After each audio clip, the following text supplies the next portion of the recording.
Console button record layout.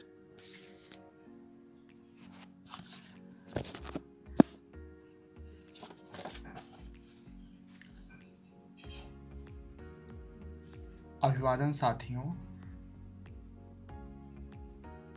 मैं Sandeep Kumar Pal, MEd विशेष शिक्षा दृष्टिबाधितार्थ से अपना प्रस्तुतिकरण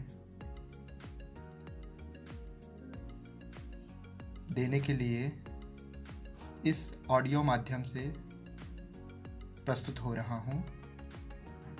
आपसे उम्मीद है कि आप इसे ध्यानपूर्वक सुनेंगे और जो भी इसके सुझाव होंगे वो हमें प्रेषित करेंगे। और इसके साथ ही साथ हम आपसे यह भी जानने के लिए उत्सुक रहेंगे कि यह प्रस्तुतिकरण या ये प्रेजेंटेशन आपके लिए कितना लाभदायक रहा। हमारे प्रस्तुतिकरण का जो शीर्षक है वो है assistive technology in respect of inclusive education, मतलब समावेशी शिक्षा के संदर्भ में सहायक प्रौद्योगिकी। जैसा कि यह सर्वविदित है कि सहायक प्रौद्योगिकी एक ऐसा पहलू है, एक ऐसा आयाम है जो लगभग हर क्षेत्र में दिव्यांग जनों की हो या वंचित जनों की हो या जो समाज से कटे लोग हैं उनको मुख्य धारा में, उनको अधिकार आधारित समाज में और उनको समाज की योग्य और एक तरीके का भूमिका आधारित समाज में जोड़ने का काम किया है। इसीलिए एक सर्वविदित उक्ति है कि assistive technology in the hands of any individual assistive technology is a tool in the hands of any individual by which he and she may achieve his or her goal। मतलब कि जो असिस्टिव टेक्नोलॉजी है वो किसी भी एक व्यक्ति के हाथ में एक ऐसा यंत्र है जिसके माध्यम से कोई भी अपने लक्ष्यों को प्राप्त कर सकता है। यह लक्ष्य दुरूह कितने भी हों, लेकिन उन तक पहुंच उसकी सुनिश्चित हो पाती है। जैसा कि बहुत पहले की बातें अगर देखी जाए तो ये असिस्टिव टेक्नोलॉजी कोई नया शब्द नहीं है, नई अवधारणा नहीं है, क्योंकि सबसे पहले अगर सभ्यताओं के शुरुआत में हम देखें तो गणना के लिए बहुत से तरीके के साधनों और उपकरणों का इस्तेमाल किया जाता था, बहुत से तरीक़ों का इस्तेमाल किया जाता था। जैसे गणना के लिए ईंट पे ईंट रख करके जितने मवेशी निकाले जाते थे उनको ईंट रख के या पत्थर रख के गिना जाता था। इस टाइप से बहुत सी सूर्य चंद्रमा की गणना के लिए बहुत से बालू या मटके से बने पानी और एक घट आदि का प्रयोग किया जाता था। ये सारी चीज़ें हमें असिस्टिव टेक्नोलॉजी के उदाहरण के तौर पे प्राचीन काल से मिलती आई हैं। किंतु आज वास्तव में एक असिस्टिव टेक्नोलॉजी का जो दायरा है वो बहुत विस्तृत हुआ है और विस्तृत होने के साथ साथ अपने नेचर में भी चेंज आया है उसके। इसलिए असिस्टिव टेक्नोलॉजी वास्तव में इस समय किसी भी इंडिविजुअल और ख़ास तौर पर किसी भी दिव्यांग के हाथ में एक ऐसा उपकरण है, एक ऐसी जादुई उपकरण है जिसके माध्यम से वो अपनी शिक्षा, स्वाभिमान, स्वावलंबन और रोजगार को प्राप्त कर सकता है। और शिक्षा से तात्पर्य हमारे यहाँ समावेशी शिक्षा आधारित समाज और सिस्टम या व्यवस्था से है।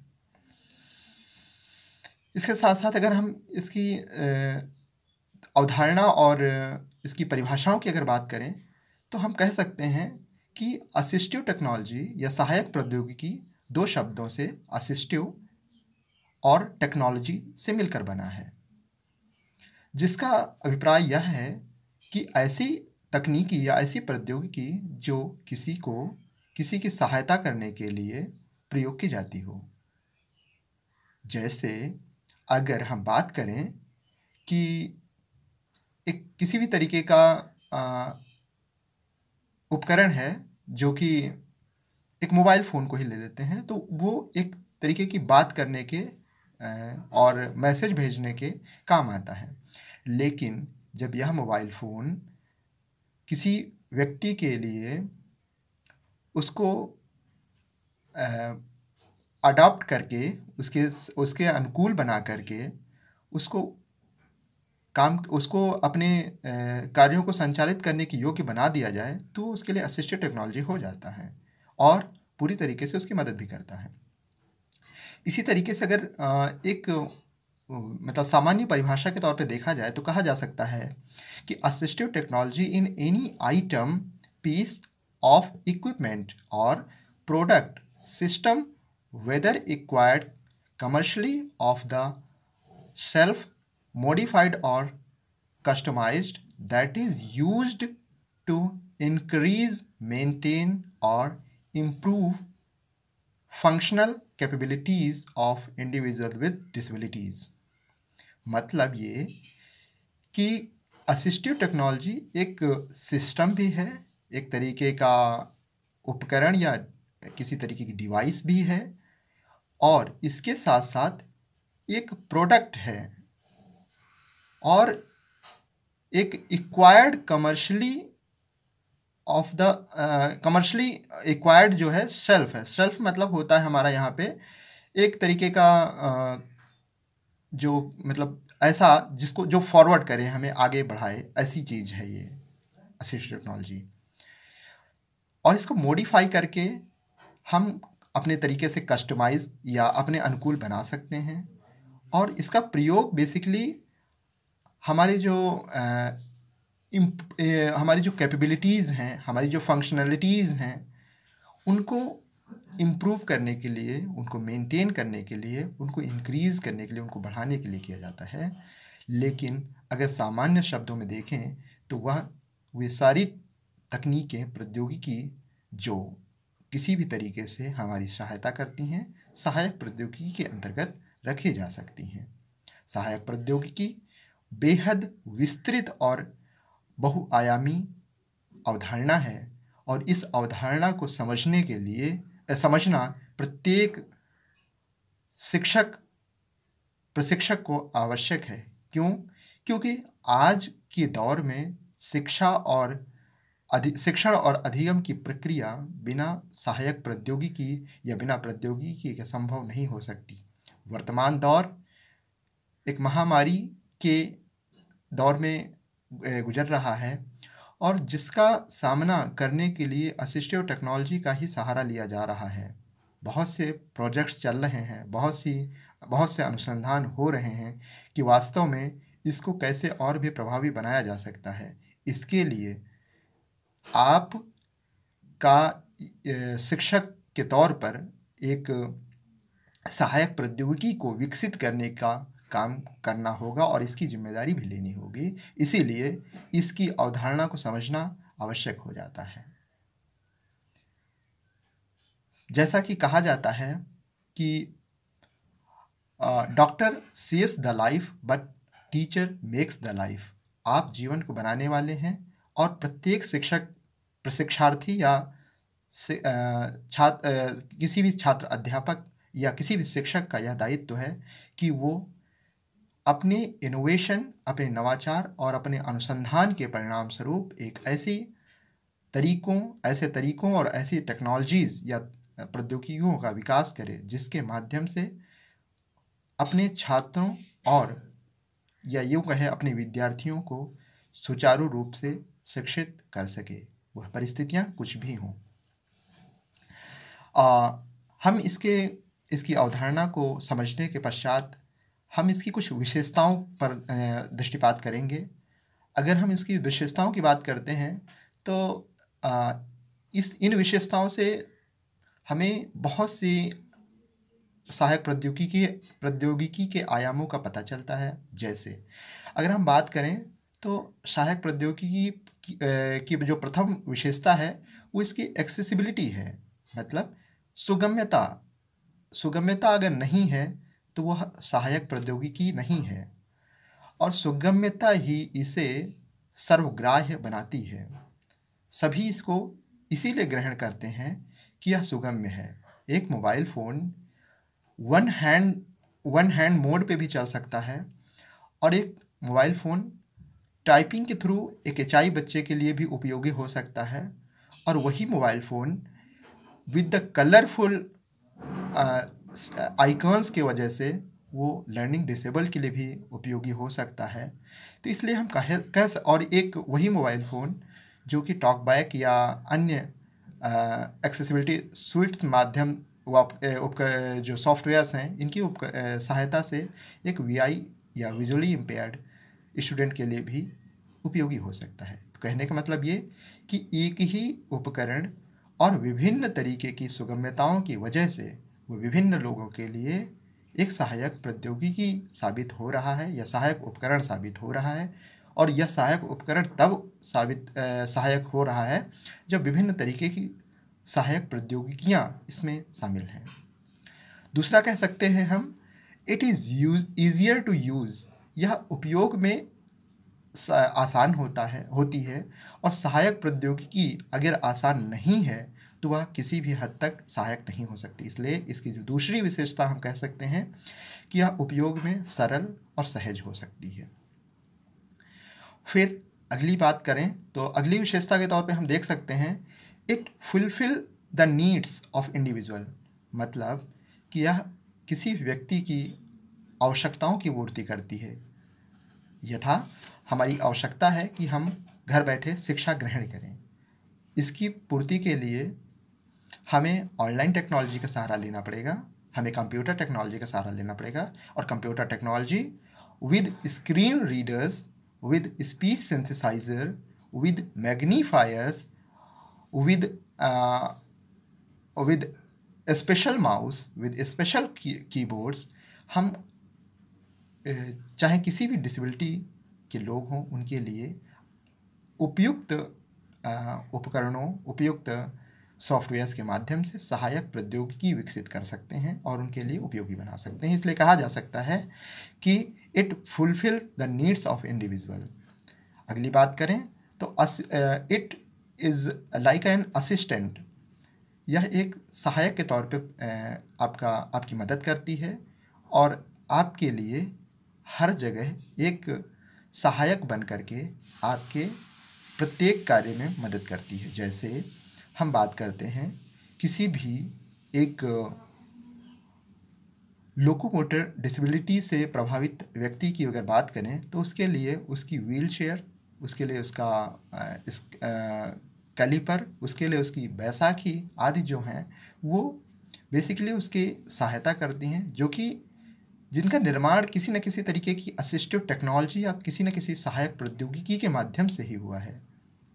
और बहुत से बार जैसे कि हम देखते हैं कि गूगल मैप और ये आदि सारी सुविधाएं किसी भी लोकोमोटर हो या किसी भी टाइप की डिसेबिलिटी हो, उसकी सुगम्यता, उसकी गामक क्षमता और आदि को बढ़ावा देता है। यह इसीलिए हम कह सकते हैं कि सहायक प्रौद्योगिकी एक सहायक के तौर पर हमारी मदद करती है। फिर जैसा कि बताया गया है, अगली विशेषता के तौर पे हम इसको देख सकते हैं, it is the combination of various technologies. जैसे हम कह सकते हैं चाहे वो कंप्यूटर टेक्नोलॉजी हो, चाहे वो नैनो टेक्नोलॉजी हो, चाहे वो सेंसर टेक्नोलॉजी हो, इन सारी टेक्नोलॉजीज़ को मिला करके, सारी प्रौद्योगिकियों को मिला करके जब एक तकनीकी या एक प्रौद्योगिकी में समाहित करते हैं तो उसी रूप को हम उसी एक्सेसिबल रूप को हम, उसी इंक्लूसिव रूप को हम, समावेशी रूप को हम सहायक प्रौद्योगिकी कहते हैं।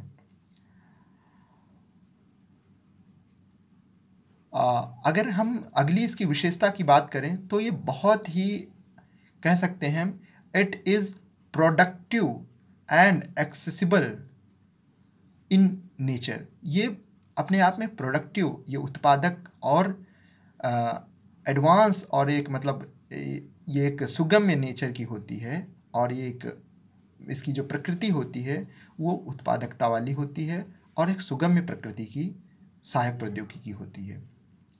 वास्तव में ये उपरोक्त जो भी विशेषताएं रहीं, ये हमें यही संदेश देती हैं कि सहायक प्रौद्योगिकी वही कहलाएगी जो इन सारे गुणों को अपने आप में समाहित करती हो, वो भी एक साथ। सहायक प्रौद्योगिकी की विशेषताओं के पश्चात हम इस बात पर फोकस करेंगे कि सहायक प्रौद्योगिकी का क्या भूमिका है, सहायक तकनीकी की क्या भूमिका है, और इन भूमिकाओं के माध्यम से हम इसके विभिन्न आयामों को समझने की कोशिश करेंगे। तो अगर हम पहली बात करते हैं सहायक तकनीकी का या सहायक प्रौद्योगिकी का शिक्षकों के लिए क्या भूमिका है, तो जैसा कि हम पहले ही बता चुके हैं कि शिक्षक अपने छात्र, अपने विद्यार्थी के लिए सदैव ही आदरणीय और मार्गदर्शक रहता है। लेकिन बहुत सी परिस्थितियां ऐसी आती हैं जिस समय शिक्षक को भी मार्गदर्शन लेने की आवश्यकता पड़ती है। उस समय सहायक प्रौद्योगिकी उसका मार्गदर्शन करती है और उसके माध्यम से वो विभिन्न स्रोतों, संसाधनों तक पहुंच सकता है और इन स्रोतों और संसाधनों से प्राप्त एक प्यूरिफाइड नॉलेज, एक परिष्कृत ज्ञान को निकालकर अपने विद्यार्थियों तक पहुंचा सकता है। इसलिए सहायक प्रौद्योगिकी शिक्षकों के लिए एक यंत्र और एक तरीके की सहकर्मी और एक सहायक के तरीके की भूमिका निभाती है। दूसरी बात करें अगर हम तो अधिगमकर्ता के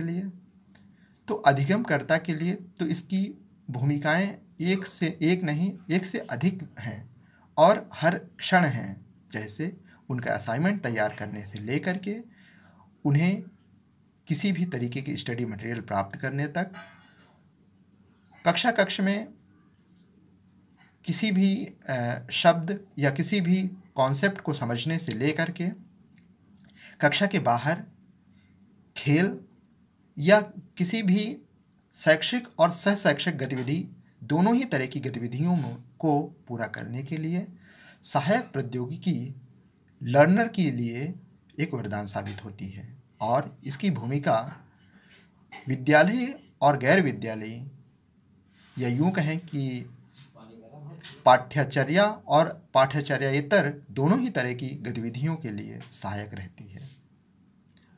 जैसे विभिन्न तरीके के अडेप्टिव स्पोर्ट्स, अडेप्टिव गेम्स, जो कि परिणाम है सहायक प्रौद्योगिकी के, विभिन्न तरीके के लर्निंग मटेरियल, विभिन्न तरीके के दुरूह कॉन्सेप्ट्स या दुरूह अवधारणाएं जिनको समझाने के लिए शिक्षक जैसे टेक्नोलॉजी या किसी प्रोजेक्टर या किसी भी तरीके के उपकरण या तकनीकी का सहारा लेते हैं, तो जिससे शिक्षक ही नहीं लाभान्वित होते हैं, उसका लाभ विद्यार्थियों को या अधिगमकर्ताओं को भी उसी तरीके से मिलता है। अगली अगर बात करें तो सहायक प्रौद्योगिकी क्या प्रिंसिपल या प्रधानाचार्य और विद्यालय प्रशासकों के लिए भी उपयोगी है? तो निसंदेह हम कह सकते हैं सहायक प्रौद्योगिकी प्रधानाचार्य से लेकर के अन्य जितने भी विद्यालय प्रशासक हैं, उन सब के लिए, चाहे वो निगरानी करने की बात हो, चाहे वो मूल्यांकन की बात हो, चाहे मापन की बात हो, चाहे अन्य ऐसी कई गतिविधियां हैं जिनके लिए वो सभी सहायक प्रौद्योगिकी का सहारा लेते हैं।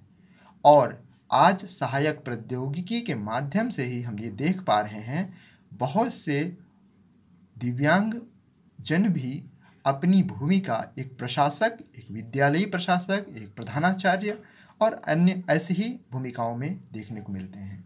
इसलिए सहायक प्रौद्योगिकी इनके लिए भी उतनी ही लाभदायक है जितनी अन्य के लिए। अगर भूमिकाओं की बात करें और समावेशी शिक्षा की जिस तरीके से बात चल रही है, तो उस समय पुस्तकालय संरक्षक या लाइब्रेरियन की जो बात होती है वो भी बहुत इम्पॉर्टेंट होती है, बहुत महत्वपूर्ण होती है। सहायक प्रौद्योगिकी लाइब्रेरियन के लिए भी उतनी ही आवश्यक है जितनी लाइब्रेरी में पढ़ने वाले किसी भी छात्र या छात्रा के लिए। इसलिए पुस्तकालय संरक्षक को भी इस बात का ध्यान रखना चाहिए कि वह सहायक प्रौद्योगिकी के माध्यम से अपनी जो बुक्स हैं उन पे चाहे वो बारकोड लगा सकता है, उनको अगर डिजिटल लाइब्रेरी है तो उसमें पासवर्ड के थ्रू या किसी भी अन्य तरीक़ों से या ऑडियो बुक्स के थ्रू उसको भी इन सारी प्रौद्योगिकियों का ज्ञान होना चाहिए। और जब तक इनका ज्ञान इन सभी को समाहित रूप से समावेशी तौर पर नहीं होगा, तब तक यह सहायक प्रौद्योगिकी ना ही शिक्षक के लिए, ना ही अधिगमकर्ता के लिए, ना ही प्रधानाचार्य के लिए और ना ही विद्यालयी प्रशासक तथा ना ही लाइब्रेरियन या अन्य ऐसे ही लोगों के लिए, हितधारकों के लिए फ़ायदेमंद हो सकती है। अतः अगर सहायक प्रौद्योगिकी को फ़ायदेमंद बनाना है या इसको लाभदायक बनाना है तो इन सभी को एक साथ जोड़ना पड़ेगा और एक साथ ही इनको प्रशिक्षित करके इनके लिए उपयोगी सहायक प्रौद्योगिकियों का ज्ञान कराना पड़ेगा। क्यों? क्योंकि जो सहायक प्रौद्योगिकी शिक्षक के लिए उपयोगी है उसका कहीं न कहीं असर या प्रभाव अधिगमकर्ता पर पड़ेगा ही। और जिस तरीके से जो सहायक प्रौद्योगिकी प्रधानाचार्य के लिए उपयोगी है वह भी शिक्षकों पर प्रभाव डालेगी। तो इसलिए समावेशी तौर पर इसका प्रशिक्षण देने की आवश्यकता है। अगर हम अपने अगले चरण में बात करें तो हम कह सकते हैं कि हम अगले चरण में हम देखेंगे कि आखिर विभिन्न तरीके की विकलांगताओं वाले लोगों के लिए, दिव्यांगताओं वाले लोगों के लिए सहायक प्रौद्योगिकी किस तरीके से लाभदायक है। तो इसको हम एक क्रमवार देखेंगे। जैसे हम पहले देखते हैं कि दृष्टिबाधित विद्यार्थियों के लिए किस तरीके से सहायक प्रौद्योगिकी लाभदायक है। जैसा कि बहुत पहले से यह बात सुनने को आती है कि कोई कुरसई बुनकर है, कोई गाना गा सकता है, किंतु ये सामाजिक अवधारणाएं आज बदल रही हैं।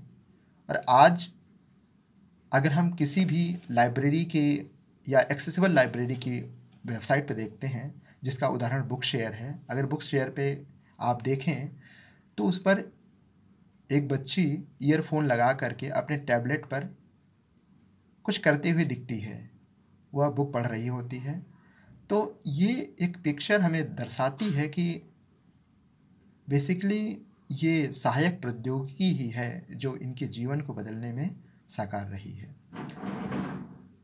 इसी तरीके से बहुत से ऐसे उपकरण हैं जो इनके लिए लाभदायक रहे हैं, जिनसे ये अपनी भूमिकाओं को, अपनी क्षमताओं को निखारने में सहायक हुए हैं। जैसे अगर नाम गिनाने को आए तो JAWS JAWS मतलब जॉब एक्सेस विद स्पीच और NVDA non visual desktop access. और मोबाइल के साथ साथ अगर मोबाइल की भी बात करें तो Google text to speech, Android accessibility suite, इस तरीके से बहुत से या वॉइस ओवर, बहुत से ऐसे उपकरण, बहुत से ऐसी टेक्नोलॉजीज़ हैं जो स्पीच सिंथेसाइज़र को टेक्स्ट में कन्वर्ट कर सकती हैं, के माध्यम से टेक्स्ट में कन्वर्ट कर सकती हैं और टेक्स्ट को स्पीच में कन्वर्ट कर सकती हैं। तो ये जो भी सहायक तकनीकें बन रही हैं, इन तकनीकों के माध्यम से विजुअली इम्पेयर्ड या दृष्टिबाधित लोग और विद्यार्थी अपने आप में सशक्त हो पा रहे हैं। अगली बात करते हैं श्रवण बाधित विद्यार्थियों के संबंध में। श्रवण बाधित विद्यार्थी भी जो अपनी भूमिकाएं निभा पा रहे हैं वह मोबाइल फ़ोन या अन्य ऐसी ही बहुत सी प्रौद्योगिकियों के माध्यम से निभा पा रहे हैं।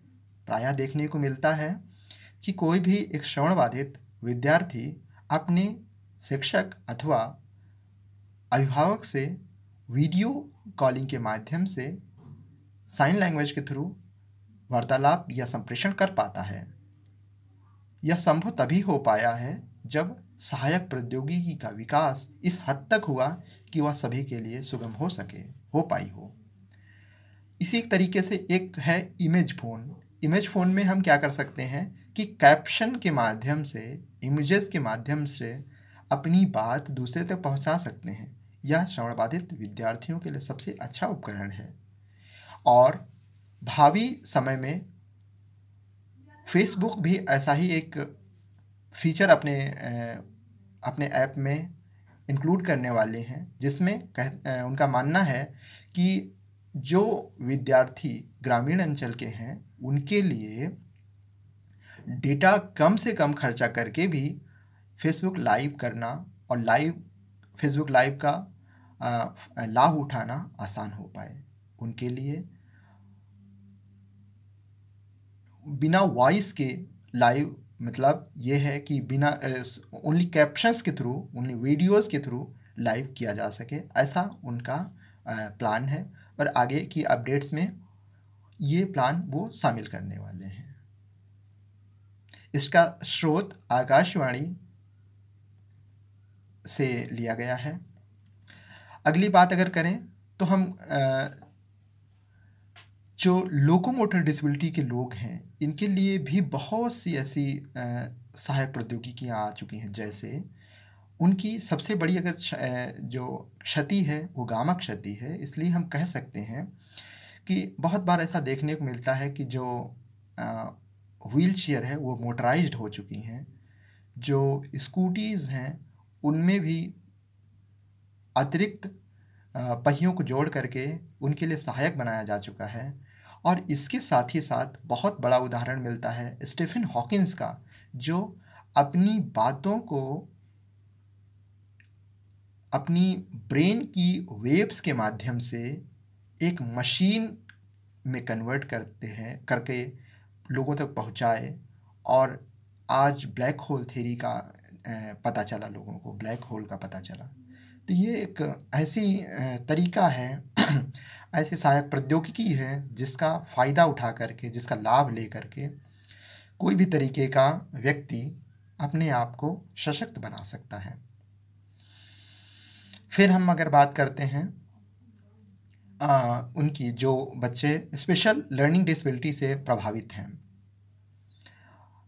स्पेशल लर्निंग डिसेबिलिटी के लोग बेसिकली रीडिंग या लैंग्वेज डिसऑर्डर, या फिर हम ये कह सकते हैं मैथमेटिकल डिसऑर्डर, या फिर स्पीच डिसऑर्डर से प्रभावित होते हैं।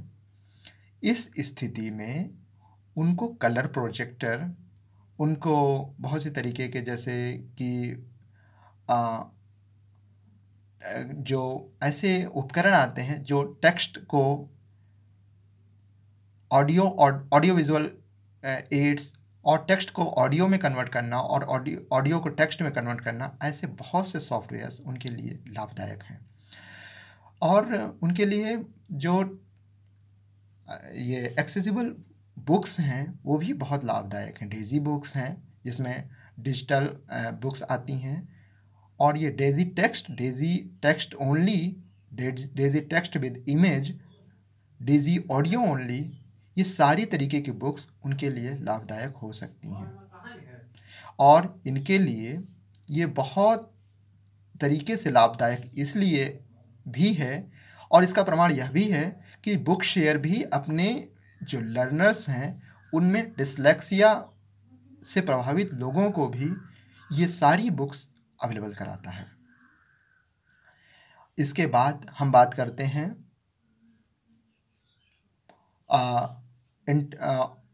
ऑटिज्म स्पेक्ट्रम डिसऑर्डर से प्रभावित लोगों के लिए असिस्टिव टेक्नोलॉजी का क्या लाभ है।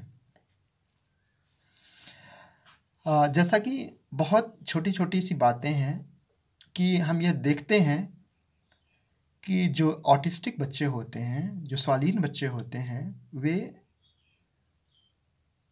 जो फ़ोटो चिपकाने के लिए गम होता है उससे बहुत डरते हैं। इसलिए जो नया फेविक स्टिक आया है, नया गम स्टिक आया है जिसको बिना छुए फ़ोटो पे चिपकाया जा सकता है, उनके लिए एक सहायक प्रौद्योगिकी है।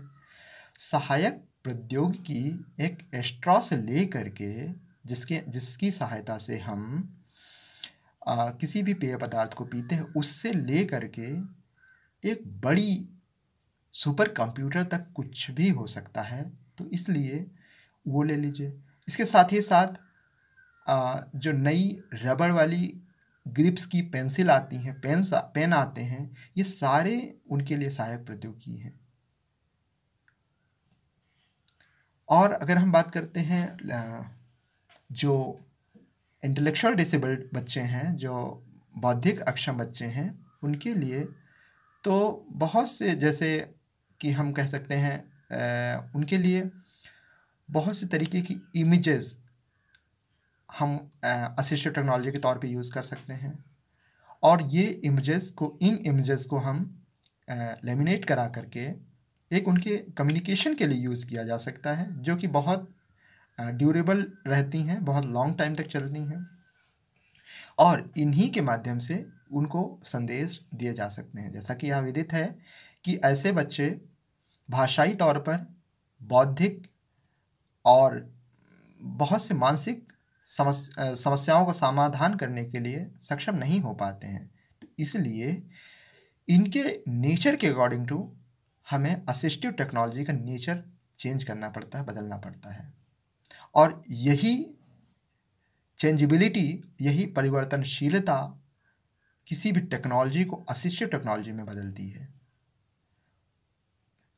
और इसके साथ ही साथ अब जब बात करते हैं इन सारी डिसेबिलिटीज़ को मिला करके, अगर बहुत सी परिस्थितियों में ऐसा देखने को मिलता है जिनके पास एक से अधिक विकलांगताएं होती हैं, क्या उनके लिए भी सहायक प्रौद्योगिकी किसी तरीके से मददगार है? निसंदेह उनके लिए भी सहायक प्रौद्योगिकी मददगार है। वह बहुत से तरीके से है। जैसे हम निपमेट चेन्नई की अगर बात करें, तमिलनाडु में, तो उन्होंने अपने बच्चों के लिए, अपने जो भी वहाँ पे प्रशिक्षार्थी हैं, उनके लिए बहुत से टूल्स और टेक्निक्स बना रखी हैं जिनसे वो आज अपने स्वावलंबन की ओर बढ़ रहे हैं। हम अंदाज़ा नहीं लगा सकते हैं कि वो जिस तरीके से काम करते हैं, वो उनका जो प्रशिक्षण है और जिन तकनीकों के माध्यम से प्रशिक्षण दिया जाता है, वो भी एक सहायक प्रौद्योगिकी के तौर पे यूज़ हो रहा है। क्यों? क्योंकि जिन सामान्य परिस्थितियों में उनको प्रशिक्षण दिया जाए तो वो नहीं कर पाएंगे, इसलिए उन तरीकों में परिवर्तन करने के साथ साथ जिन उपकरणों और जिन डिवाइसेस के माध्यम से उनको प्रशिक्षण देना है, उनमें परिवर्तन जब किया जाता है तो वह सहायक प्रौद्योगिकी बन जाती है। और सहायक प्रौद्योगिकी के माध्यम से जब उनको प्रशिक्षण दिया जाता है तो कोई भी विद्यार्थी जो मल्टीपल डिसेबल्ड है, जैसे कि हम अगर बात करते हैं डेफ प्लस ब्लाइंडनेस, जिसको हम डेफ ब्लाइंड के नाम से भी जानते हैं, इनके लिए जो एक डिवाइस आती है जिसे हम ब्रेलेज के नाम से जानते हैं, या सामान्य भाषा में उसे हम ब्रेल रिफ्रेशेबल डिस्प्लेस के नाम से जानते हैं, ऐसी डिवाइसेस उनकी कम्युनिकेशन के लिए बहुत मददगार होती हैं। जैसे टाइडोमा पद्धति उनके लिए मददगार होती है। और इस तरीके से बहुत सी ऐसी तकनीकें हैं जिनका प्रयोग सहायक प्रौद्योगिकी के तौर पर आज किया जा रहा है। इन सभी विकलांगताओं के लिए या दिव्यांगताओं के लिए जो सहायक प्रौद्योगिकी है, इसके पश्चात हम जानेंगे कि आखिर सामूहिक तौर पर, समावेशी तौर पर इन सहायक प्रौद्योगिकियों का क्या लाभ हैं, क्या एडवांटेजेस हैं। तो हम इनके एडवांटेजेस कुछ जो शीर्षक हैं वो अग्रांकित तरीके से देखेंगे। जैसे कि असिस्टिव टेक्नोलॉजी एजुकेशन के लिए बहुत लाभदायक है। It provide all type of education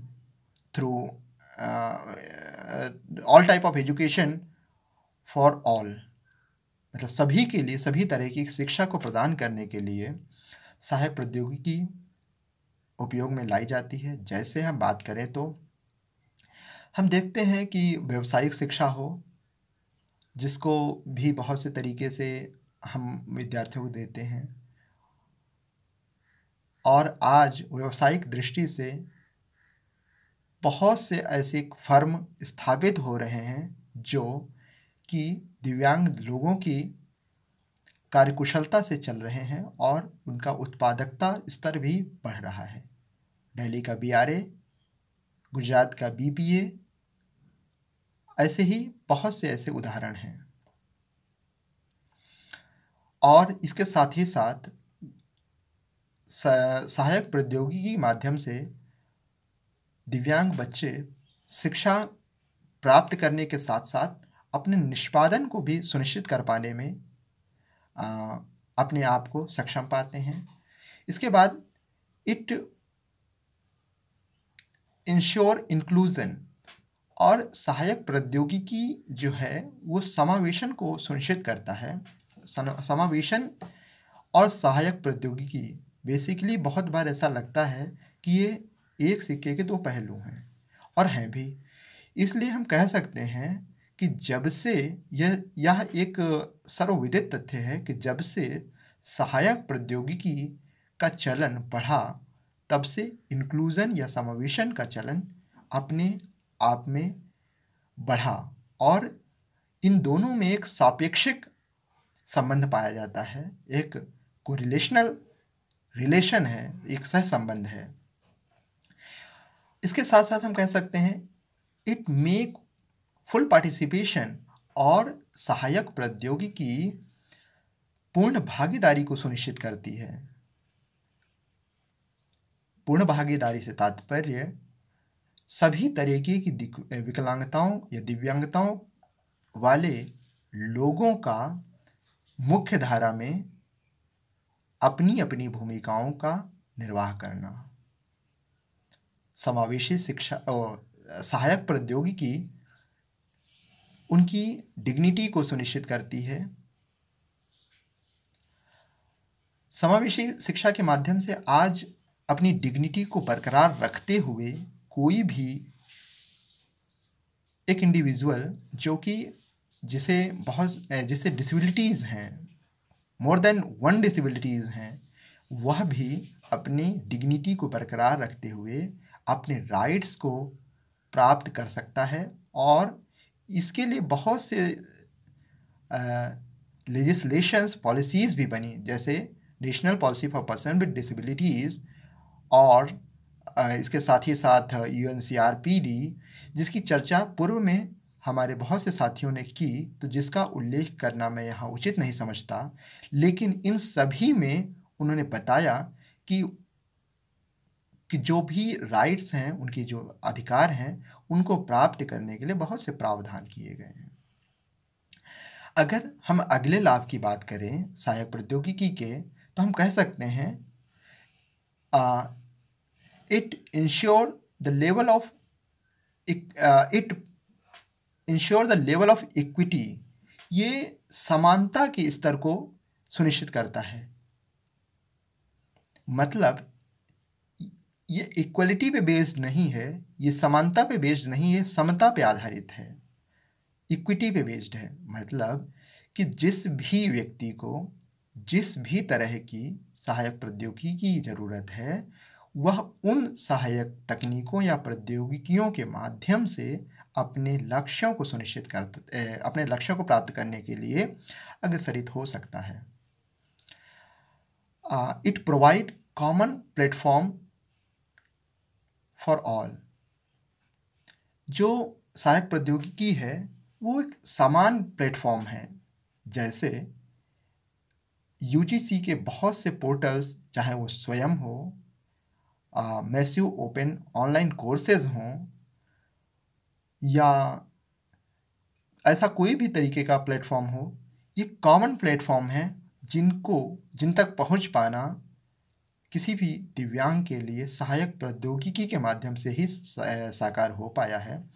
और इस तरीके से हम या कोई भी दिव्यांग अपनी अधिकारों को सुनिश्चित कर पा रहा है, अपनी एजुकेशन, अपनी एम्प्लॉयमेंट, अपनी इफ़िकेसी और अपनी कैपेबिलिटीज़ को निखार पा रहा है।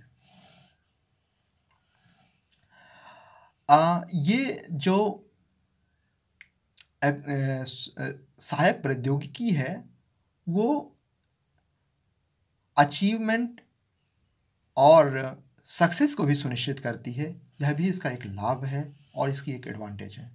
जैसे किसी भी तरीके की दिव्यांगता के लोग हों, चाहे वो किसी भी पद पर एम्प्लॉयड हुए हों या किसी भी पद के रूप में रोजगार प्राप्त किए हों, उनके रोजगार या उनकी सफलता के लिए सहायक प्रौद्योगिकी एक अभिन्न भाग रहा होगा। अब जितने भी हमने इतने इनके एडवांटेजेस गिनाए, किंतु बहुत सी बार ये लाभ गौण दिखने लगते हैं जब बहुत सी ऐसी चुनौतियां भी नज़र आती हैं जो आज भी हमें इस बात को प्रेरित करती हैं, इस बात की ओर प्रेरित करती हैं कि सहायक प्रौद्योगिकी को अपने इष्टतम रूप तक पहुंचाने के लिए, इष्टतम स्तर तक पहुंचाने के लिए अभी भी बहुत सी संभावनाएं बाकी हैं। तो जो भी अध्येता हैं, उनके लिए, जैसे कि यह प्रस्तुतिकरण बेसिकली शिक्षक प्रशिक्षार्थियों के लिए है, तो उनके लिए तो इनकी इस मतलब सहायक प्रौद्योगिकी की चुनौतियों को जानना बहुत ही आवश्यक है, क्योंकि ये चुनौतियां ही उन्हें आगे का मार्गदर्शन देती हैं। तो हम देखते हैं कि सहायक प्रौद्योगिकी की कुछ ऐसी चुनौतियां हैं जो सामान्य होते हुए भी बहुत विशिष्ट बन जाती है। अगर पहली चुनौती की बात करें तो सहायक प्रौद्योगिकी बहुत बार बहुत कॉस्टली होती है और इसका एक्सेसिव कॉस्ट होना, इसका हाई कॉस्ट होना या अधिक लागत होना लोगों तक पहुंच सुनिश्चित कर पाने में सफल नहीं हो पाती है। और यह अधिक लागत ही इसे, या बहुत सी सहायक प्रौद्योगिकियां जो बहुत से इनोवेशन, बहुत से नवाचारों के बाद भी निकल के तो आती हैं, लेकिन वे रिसर्च लैब या फर्म तक ही सीमित रह जाती हैं और वास्तव में वे ग्रामीण अंचल या सुदूर रिमोट एरियाज़ तक नहीं पहुंच पाती हैं। इसके साथ ही साथ भारत जैसे देश की बात करें और ग्रामीण अंचल की बात करें तो वहाँ lack of electricity, unavailability of electricity, बहुत बार तो ऐसा होता है कि बहुत से ग्रामीण अंचलों में विद्युत की कमी रहती है, लेकिन बहुत से ग्रामीण अंचलों में विद्युत का अभाव ही रहता है। तो इस स्थिति में कितनी भी उपयोगी, कितनी भी प्रभावशाली सहायक प्रौद्योगिकी हो, किंतु ऊर्जा और ऐसे संसाधनों के अभाव में सहायक प्रौद्योगिकियों का लाभ उठा पाना किसी भी व्यक्ति के लिए एक दुष्कर कार्य हो जाता है। जैसा कि हमने पहले ही बताया कि जो सहायक प्रौद्योगिकी है उसके माध्यम से हम ऑनलाइन बहुत से तरीके के कंटेंट, बहुत से तरीके की पठन सामग्री को एक्सेस कर सकते हैं, पहुंच सकते हैं, किंतु इसके साथ ही साथ एक चुनौती भी देखने को मिलती है, लैक ऑफ कनेक्टिविटी की, पुअर कनेक्टिविटी की। तो ये कनेक्टिविटी, नेटवर्क कनेक्टिविटी जो है वो बहुत से मायनों में और बहुत सी देशीय विविधताओं और भौगोलिक विविधताओं के कारण कनेक्टिविटी अपने जो भी कस्टमर्स हैं, उपभोक्ता हैं, उन तक पहुंच और उन तक प्रभावी कनेक्शन या नेटवर्क नहीं प्रदान कर पाते हैं। तो जो भी कंपनियों की, जो भी नेटवर्क्स की कनेक्टिविटी है, नेटवर्क की कनेक्टिविटी के कारण असिस्टिव टेक्नोलॉजी एक चुनौती के तौर पे देखी जाती है। बहुत से बार हम देखते हैं कि लोगों के वहाँ बहुत सी तरीके के उपकरण रहते हैं, किंतु विद्युत या या नेटवर्क की कनेक्टिविटी के कारण वो महज एक डब्बा या उपकरण मात्र ही रह जाते हैं, उनसे कोई तरीके का लाभ नहीं उठाया जा सकता है। फिर हम देखते हैं कि फिजिकल एंड साइकोलॉजिकल अनकंफर्टेबिलिटी। बहुत बार ऐसा होता है कि फिजिकली और साइकोलॉजिकली अनकंफर्टेबिलिटी भी सहायक प्रौद्योगिकी के लिए चुनौती रहती है। जैसे वर्तमान में बहुत से कक्षाएं और बहुत सी विद्यालयी कक्षाएं ऐसे चल रही हैं जिनका संचालन ऑनलाइन माध्यम से हो रहा है और मोबाइल फ़ोन पे हो रहा है। तो इस संबंध में जैसा कि कहा जाता है कि 6 से 10 साल, ये जो रिपोर्ट है वो WHO की है, 6 से 10 साल तक के बच्चों को 2 से 3 घंटे ही मोबाइल फ़ोन देखना चाहिए। लेकिन किसी भी प्राथमिक स्तर पर पढ़ने वाले बच्चे की भी कक्षाएं, अगर मीडिया रिपोर्टों की बात करें तो 5 घंटे या 4.5 घंटे से ऊपर ही चलती हैं। तो इन स्थितियों में उनके फिजिकल और साइकोलॉजिकल कंफर्टेबिलिटी का ध्यान नहीं रखा जाता है, जिस तरीके से जिसका परिणाम जो दिव्यांग बच्चे हैं उनको भी भुगतना पड़ता है और यह उनके लिए एक चुनौती बन जाती है। हालांकि बहुत बार ऐसा भी होता है जैसे कि जो पुस्तकें हैं वो ध्वन्यांकित रूप में होती हैं, लेकिन बाहरी वातावरण की डिस्टरबेंस के कारण उन्हें ईयरफोन लगा के सुनना पड़ता है, जो कि उनके लिए हानिकारक होता है। या जो टॉक बैक होता है वो भी बहुत बार वो उनके लिए हानिकारक बन जाता है। तो एक्सेसिव जो यूज़ है वो भी कभी कदार चुनौती बन जाता है। जो भारत देश में अगली चुनौती प्रायः देखने को मिलती है हर जगह, उसे हम लैक ऑफ प्रैक्टिकल ट्रेनिंग के नाम से जानते हैं। जो असिस्टिव टेक्नोलॉजी या जितने भी इलेक्ट्रॉनिक गैजेट्स या जो भी कंप्यूटर टेक्नोलॉजी, इनका ज्ञान ना होना, इनकी ट्रेनिंग ना होना भी इनके लिए एक चुनौती है। और प्रैक्टिकल ट्रेनिंग का अभाव प्रत्येक असिस्टिव टेक्नोलॉजी, जो भी उसमें फीचर्स होते हैं, जो भी उस डिवाइस या उपकरण में फीचर्स होते हैं, उन तक पहुंच सुनिश्चित कर पाने में ये ट्रेनिंग का अभाव एक बाधा बन जाती है और एक चुनौती के तौर पे हमें लेना चाहिए इसे। जो अगली बड़ी चुनौती है वो लैक ऑफ एक्सेसिबिलिटी, या एक्सेसिबिलिटी की भी एक चुनौती है।